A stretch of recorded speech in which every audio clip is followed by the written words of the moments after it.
ഭാഗ്യമുള്ള ആളാ വക്കീല്. അല്ല, ഈ മുഖത്ത് കൊണ്ടാടി കണ്ണിലായിരുന്നെങ്കിലോ? എന്നാ പിന്നെ സൗകര്യായി. ഈ മോന്ത കാണാതെ കഴിയല്ലോ. കുഞ്ഞിക്കണ്ണ, ഞാൻ നിന്നോടല്ല സംസാരിക്കുന്നത്. വക്കീലെ, നമുക്ക് ആ വീട് മാറുക. ഒരു നാശം പിടിച്ച വീടാണ്. പോലീസ് സ്റ്റേഷനിൽ കയറി തല്ലുകൊണ്ട് എന്തെല്ലാം പുലിവാലികളാണ്. വെറുതെ വീടിനെ പറ്റി നീ കുറ്റം പറയരുത്. ഒരു കൊലപ്പുള്ളി വീട്ടിൽ കൊണ്ടുവന്ന് താമസിപ്പിച്ചാൽ ഞാനാ ഉത്തരവാദി. ഓ, നീ എനിക്കൊരു ഉപകാരം ചെയ്യോ? എന്താന്ന് പറഞ്ഞാൽ മതി. അതിനാണ് ഞാൻ ഇവിടെ നിൽക്കുന്നത്. ആ പേഴ്സിനകത്ത് പൈസ ഇരിപ്പുണ്ട്. ഒരു ഓട്ടോറിക്ഷ വിളിച്ച് ഇവരെ എത്രയും പെട്ടെന്ന് ഇവിടുന്ന് കയറ്റി അയക്കുക. വളരെ നല്ലേ. കൂടെ നീയും കയറി പോയിക്കോ. കൂടെ നീയും കയറി പോയിക്കോന്ന് ബ്ലഡി ഫൂൾ.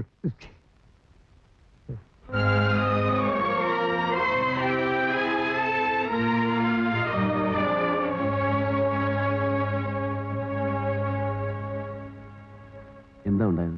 7 അടി 3 ചവിട്ട്, ഇരുമ്പ് കട്ട കൊണ്ടുള്ള ഇടി, കനത്തത് 2 എണ്ണം, പിന്നെ പുറത്തു പറയാൻ കൊള്ളാത്ത ഭാഷയിലുള്ള കുറെ ചീത്ത.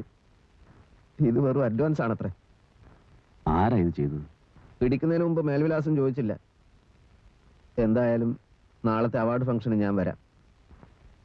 മറ്റന്നാൾ പരോൾ കഴിഞ്ഞ് താൻ തിരിച്ചു പോകുമല്ലോ. അത് കഴിഞ്ഞേ ഞാൻ വീട്ടിലേക്കുള്ളൂ.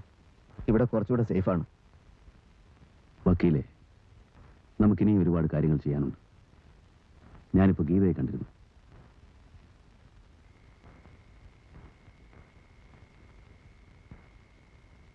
അച്ഛന് നല്ല സുഖമില്ല. ഞാൻ നാളെ വരാമെന്ന് പറയും. കയറൂ.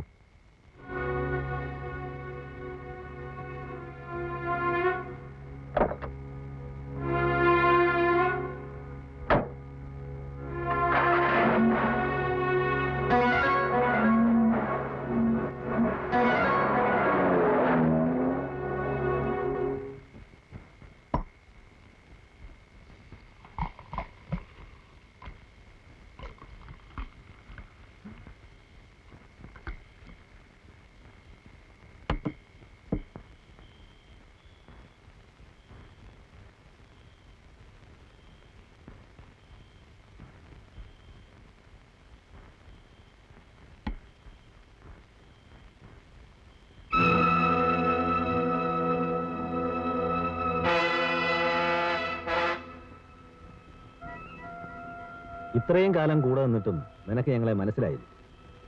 അനുസരിക്കാൻ അറിയാവുന്നവളായിരുന്നു നീ. ഞങ്ങൾ ഏൽപ്പിച്ച ജോലികളൊക്കെ വളരെ ഭംഗിയായി നീ ചെയ്തിട്ടുമുണ്ട്. ഒരു പരിധിവരെ ഞങ്ങളുടെ രഹസ്യങ്ങൾ നിനക്ക് അറിയുകയും ചെയ്യാം. ആ അറിവ് ഞങ്ങൾക്കെതിരായി ഉപയോഗിക്കാം എന്ന് നീ കരുതിയിട്ടുണ്ടാവും. കാര്യങ്ങൾ അന്വേഷിക്കാൻ ഒരു പുതിയ രക്ഷകൻ ഇറങ്ങിയിട്ടുണ്ടല്ലോ. സർ, അങ്ങനെയൊന്നും ഞാൻ വിചാരിച്ചിട്ടില്ല സർ. ബെൻ നരേന്ദ്രൻ നിന്റെ ആരാ? ആരുമല്ല. അയാൾ എന്തിനാ ഇടയ്ക്കിടയ്ക്ക് നിന്റെ വീട്ടിൽ വരുന്നത്? വരണ്ടാന്ന് ഞാൻ പറഞ്ഞിരുന്നു. എന്നിട്ടും വന്നു അല്ലേ? വരാതിരിക്കാൻ പറ്റില്ലല്ലോ. നിന്റെ ജ്യേഷ്ഠൻ ചെയ്ത കൊലപാതകം സ്വയം ഏറ്റെടുത്ത് ജയിലിൽ പോയ ത്യാഗിയല്ലേ. നമ്പ്യാരും ഒരു വിഡ്ഢിയാണെന്ന് കരുതുന്നുണ്ടാവും അവൻ. നാളത്തെ ദിവസം കൂടി കഴിഞ്ഞാൽ ഇരുമ്പഴിക്കുള്ളിലേക്ക് തിരിച്ചു പോകുന്നവനാണല്ലോ എന്നോർത്താണ് ഞാൻ കണ്ണടച്ചത്. അതിനിടയ്ക്ക് എനിക്കെതിരായി അവൻ കരുക്കൾ നീക്കാൻ തുടങ്ങി. ആദ്യം ആ പത്രക്കാരൻ ജോൺ സക്കറിയ, ഇപ്പോൾ നീയും. സാക്ഷി പറയാൻ ആളുണ്ടെങ്കിൽ തെളിയാത്ത കേസുകൾ തെളിയിക്കാമല്ലോ അല്ലേ? അത്ര പെട്ടെന്ന് തന്നെ ഞാൻ വിട്ടുകൊടുക്കില്ല. ഇല്ല സർ, നിങ്ങൾക്കെതിരായി ഞാൻ ഒന്നും ചെയ്യില്ല, ഒരിക്കലും ചെയ്യില്ല. എന്നെ ഉപദ്രവിക്കരുത്. എന്റെ അച്ഛനും അമ്മയ്ക്കും ഞാനല്ലാതെ മറ്റാരുമില്ല. പേടിക്കുന്നത് എന്തിനാ? നീ ഞങ്ങളുടെ ആളല്ലേ. നിന്നോട് ഞങ്ങൾക്ക് എന്നും സ്നേഹമാണ്.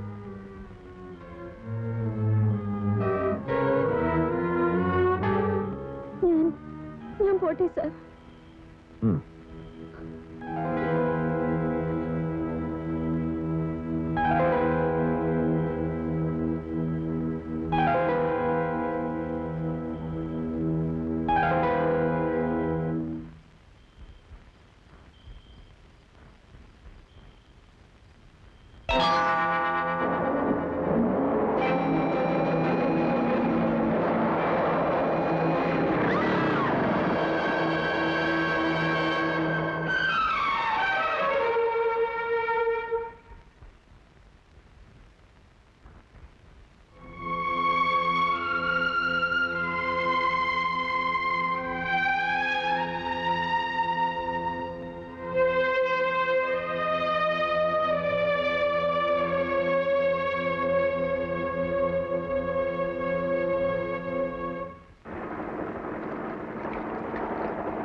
നീ പോയിക്കോ.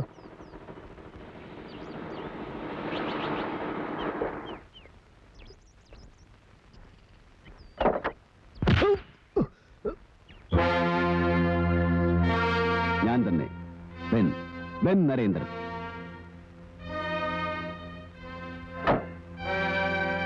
ഇന്നത്തോടെ എന്റെ പരോള് തീരുക.